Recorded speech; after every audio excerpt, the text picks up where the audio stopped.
পটলের ছোলার আচার হয়তো কেউ প্রথম শুনেছেন বা কেউ বানিয়ে খেয়েছেন। আসসালামু আলাইকুম, আপনাদের জন্য নতুন রেসিপি নিয়ে এসেছি। আমার ভিডিওটি ভালো লাগলে অবশ্যই লাইক কমেন্ট শেয়ার করবেন এবং নিত্য নতুন ভিডিও পেতে সাথে থাকবেন। ছোলার আচার ফ্রিজ করে 1 বছর রাখতে পারবেন। আমি অল্প উপকরণ দিয়ে পটলের ছোলার আচার তৈরি করে দেখাচ্ছি। প্রথমে আমি একটি প্যানে সরিষার তেল, লবঙ্গ এবং দারচিনি, এলাচ দিয়ে দিয়েছি এবং সামান্য পরিমাণে লবণ দিয়ে দিয়েছি।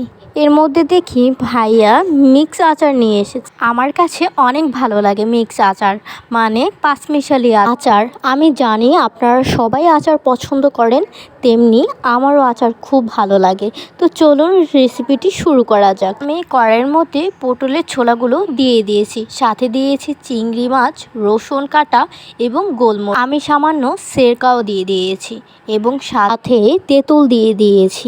দেখুন আমার পটলের ছোলাগুলো সব সেদ্ধ হয়ে গেছে, এরকমের হবে, বেশি সেদ্ধও নয় বেশি কাঁচাও নয়। তো তারপরে নামিয়ে নিয়ে আমি বেটে নিয়েছি।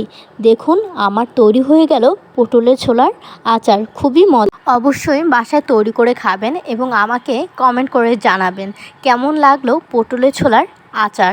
ধন্যবাদ এবং আমার সম্পূর্ণ ভিডিওগুলো দেখবেন। আপনাদের ভালো লাগলে অবশ্যই লাইক কমেন্ট শেয়ার করে দিবেন।